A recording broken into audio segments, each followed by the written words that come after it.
Bonjour à tous et bienvenue dans cette nouvelle vidéo sur ma chaîne YouTube et on se retrouve aujourd'hui avec une petite vidéo unboxing.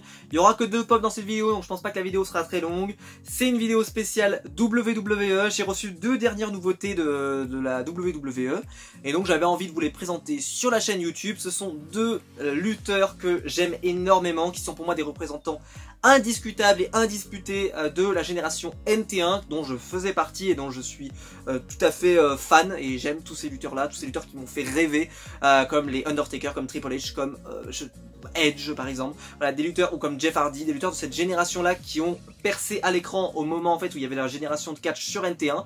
Aujourd'hui on a plutôt la génération l'équipe, donc on va avoir peut-être une nouvelle génération qui va apparaître avec des nouvelles stars, et moi à l'époque ces 2 stars là que je vais vous présenter ont fait partie des personnes, des lutteurs en tout cas, qui m'ont fait aimer le catch américain. Et donc on va se retrouver juste après le générique pour un petit moment nostalgie.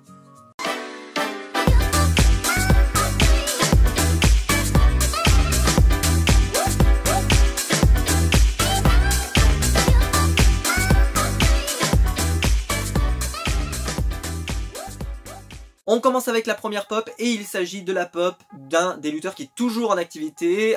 C'est une des légendes du catch et ça sera potentiellement l'un des futurs Hall of Famer.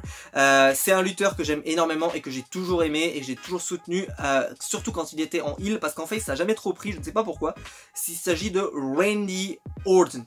Randy Orton, il est multiple fois champion du monde, champion de la WWE, il a été champion par équipe, il a été membre de l'Evolution. C'est un lutteur que j'aime énormément. Moi j'avais adoré ses rivalités avec John Cena, j'ai adoré ses rivalités avec Triple H. Vous vous souvenez de la Legacy pour ceux qui étaient de la génération NT1, c'était en plein dedans. Randy Orton, c'est un lutteur voilà, qui a vraiment explosé pendant la génération NT1. En tout cas il était déjà très over avant, mais la génération NT1 là pour moi c'était avec Edge et Jeff Hardy, ceux qui sont le plus mis en avant pendant cette période de lutteurs nouveaux, avec John Cena bien entendu, et c'était incroyable.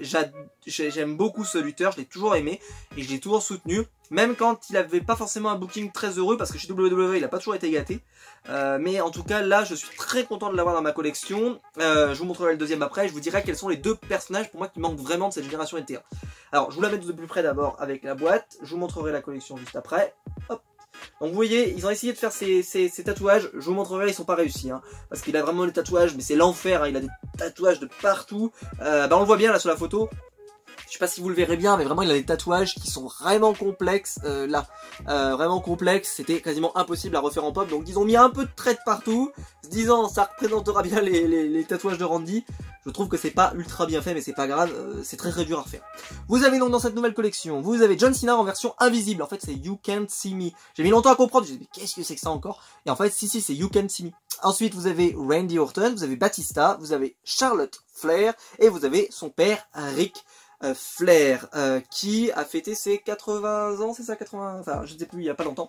Bref, c'est un lutteur que j'admire énormément, que je respecte énormément. Voilà, c'est un des meilleurs lutteurs de toute l'histoire, voilà, tout simplement, un des plus grands, tout simplement. Et donc Randy Orton, donc je la sortirai de la boîte juste après. Franchement elle a l'air super cool, j'ai hâte de voir ce qu'ils ont mis derrière sa petite veste. J'espère qu'ils ont mis un petit logo de vipère, je trouverais ça plutôt stylé comme petit clin d'œil. Et la deuxième, qui fait partie de ce même set, hein, toujours.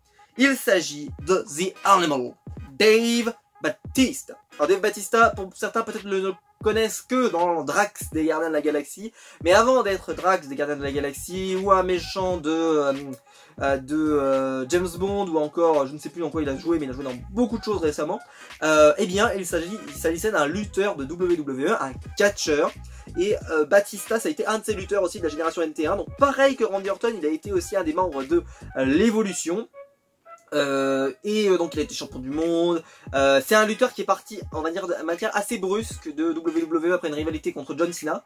Et j'étais très déçu moi à l'époque parce que je ne suivais pas les sites de news aussi bien que je le fais maintenant. Et quand il était parti, moi c'était vraiment, je l'ai pas vu venir quoi. C'est-à-dire qu'il s'est assis sur une chaise, il a dit je m'en vais. Il avait fait un petit run de retour il y a quelques années qui s'était très mal passé. Ça avait été mal foutu par WWE. Il avait dû refaire un heel turn, enfin ça avait été l'horreur. Et là il est revenu récemment pour participer à WrestleMania. Cena et il a mis sa carrière en jeu. Et enfin en tout cas il avait pas mis sa carrière en jeu, mais en tout cas on savait que c'était son dernier match puisqu'il voulait son dernier match contre Triple H et il a annoncé donc que ce serait son dernier match et qu'il se retire du catch professionnel. Vous allez me dire, il réussit tellement bien chez Marvel et les rôles s'amoncellent devant lui. Pourquoi viendrait-il se faire mal dans un ring de catch? John Cena est en train de faire exactement le même chemin. J'aurais jamais cru que Batista deviendrait un acteur aussi sympa parce que franchement, au micro, pendant des années, c'était quand même très moyen. Et puis il avait fait son heel turn et là après il s'est révélé au micro, je trouve, en quelques mois, parce que ça n'a pas duré longtemps parce qu'en fait son heel turn, son premier heel turn, il a duré quelques semaines et après en fait il a quitté la WWE, c'est-à-dire que sa rivalité avec John Cena c'est sa dernière et c'est la rivalité où il fait son heel turn juste avant. Enfin il fait son rivalité en fait, il le fait avec Rey Mysterio. Dans une scène, moi je l'avais adoré, il attrape la tête de Mysterio comme ça entre ses grosses paluches et il lui fait "You're supposed to be my friend" et là il le fracasse, enfin, j'avais adoré. Ouais c'est très nostalgique hein, mais voilà, ça fait partie de ces catcheurs là de la génération NT1 qui peut-être certains d'entre vous ont regardé du catch à ce moment-là et qui ont marqué les esprits. Petite critique que je peux vous faire tout de suite, c'est qu'il m'a l'air un peu maigrichon des bras. Ça se voit que c'est pas le Batista de la génération NT1 tout simplement, que c'est plutôt, alors pourtant dans l'image on voit bien que c'est le Batista de la génération NT1, mais en fait c'est plutôt le Batista d'aujourd'hui, c'est-à-dire avec des bras beaucoup plus normaux, parce qu'à l'époque il était monstrueux Batista, c'était vraiment, il avait des bras énormes, un buste énorme, c'était l'animal quoi, tout simplement. Voilà, on va se retrouver tout de suite, je vais les sortir des boîtes et comme ça je vais pouvoir vous les présenter un petit peu plus près. On commence avec la première pop et il s'agit donc de Randy Orton et j'avais raison, je viens de la regarder, je viens juste de la prendre dans les mains. Effectivement, il a bien la vipère derrière sur sa veste, donc je suis très content parce qu'en fait c'est son surnom, il s'appelle The Viper. Et donc c'est Randy Orton. Alors pendant très longtemps ça a été The Legend Killer parce qu'en fait il a fait sa renommée en battant quelques légendes. Je me souviens par exemple de Hulk Hogan ou quand il avait voulu affronter l'Undertaker à WrestleMania. Enfin voilà, c'est un lutteur qui a marqué les esprits quand même, Randy Orton. Parce que voilà, il a voulu se faire un nom et c'est un lutteur, faut savoir que c'est un lutteur de famille, hein, Orton.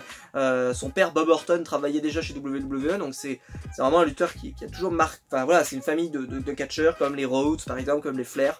Même si